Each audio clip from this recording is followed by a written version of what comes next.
So here is RAD Studio XE7 with the heart rate monitor and remote push notification apps. We have these apps in both Object Pascal and C++. Here we're going to be using the Object Pascal version. So let me quickly explain what these apps do. Then I'll run the apps, and then we'll come back into the IDE and we'll walk through the code and see how they were created. So we have two projects here. Project 1 is the heart rate monitor, and Project 2 is the remote push notification project. So for the heart rate monitor, we have two forms. One is the login form, and the other is the heart rate form. So from the login form, we allow the user to log in against a predefined backend as a service user account. And once they log in, we have a second tab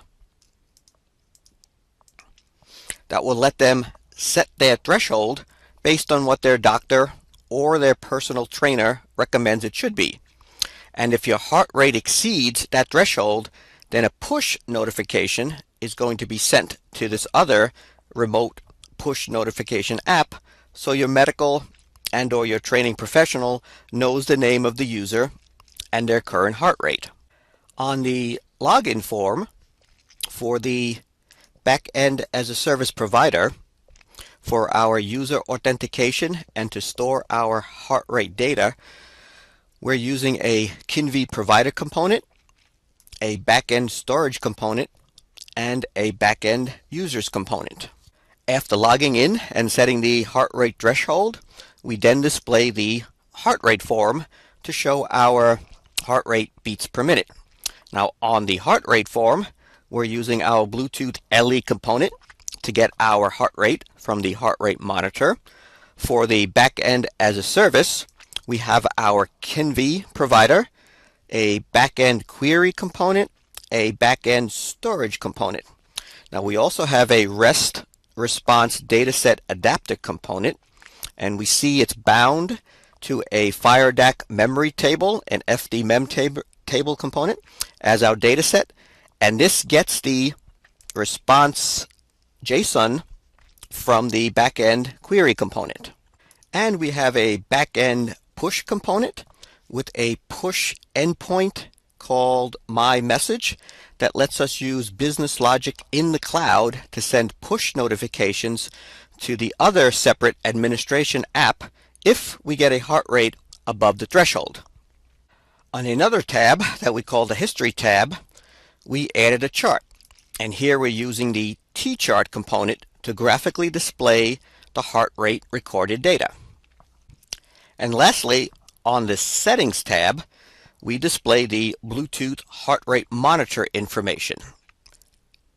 We get the name of the heart rate monitor, the sensor connection information with body location of the heart rate sensor, and if the heart rate monitor is connected for its contact status.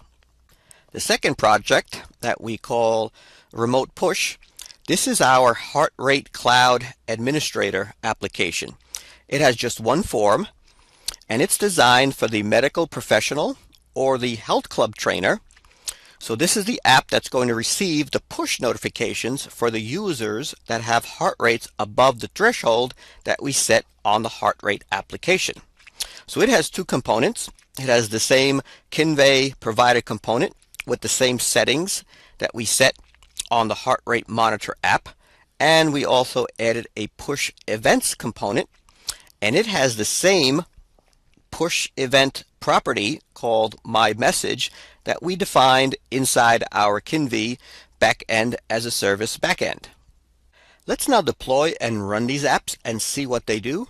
Now these are multi-device applications, so we have our choice to deploy them to either iOS, Android, Mac OS X, and or Windows. So for my heart rate monitor, I'm going to choose to deploy it to an iOS device. It'll be an iOS 8.1 to an iPad. And for our admin push notification app, I'm going to choose to deploy that to Android, an Android Nexus 7 tablet. So let me now build and deploy these two apps, and we'll see what they look like. So here we see the two apps running on the devices. The heart rate monitor is running on this iOS iPad, and the heart rate cloud administrator is running on an Android Nexus 7 tablet. And I'm wearing my Zephyr heart rate monitor on my chest. So now I'm going to log in as myself. It now does the authentication to the cloud, and that worked great. Now I need to set my beats per minute notification threshold. Now a healthy resting heart rate is somewhere between 60 and 100 beats per minute. Now a highly conditioned athlete, they often have resting heart rates somewhere between 40 and 60 beats per minute. But I'm not one of them, so I'm going to set my threshold to be about 100.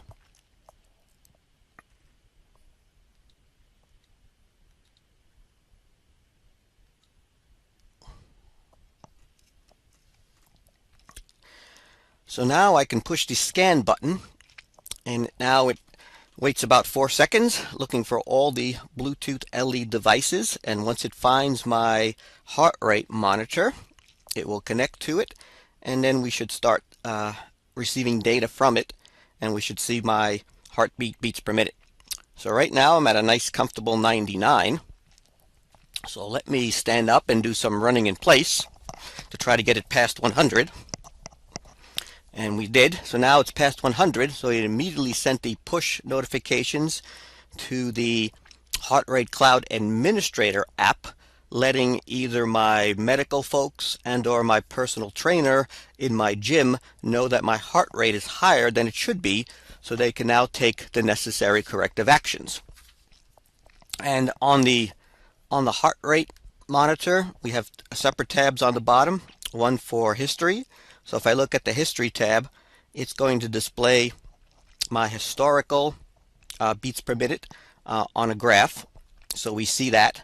And I also added that memo box on the bottom to display heart rate, Bluetooth LE data.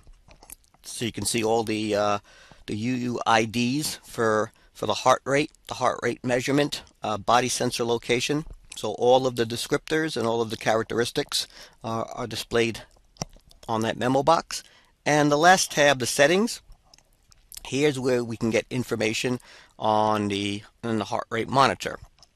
So if I wanted to know, for example, what type of heart rate monitor I'm connected to, in my case it's my Zephyr heart rate meter, I get sensor connection information. So sensor location, it knows I'm wearing it on my chest, and sensor contact has been detected. So all of that is working great.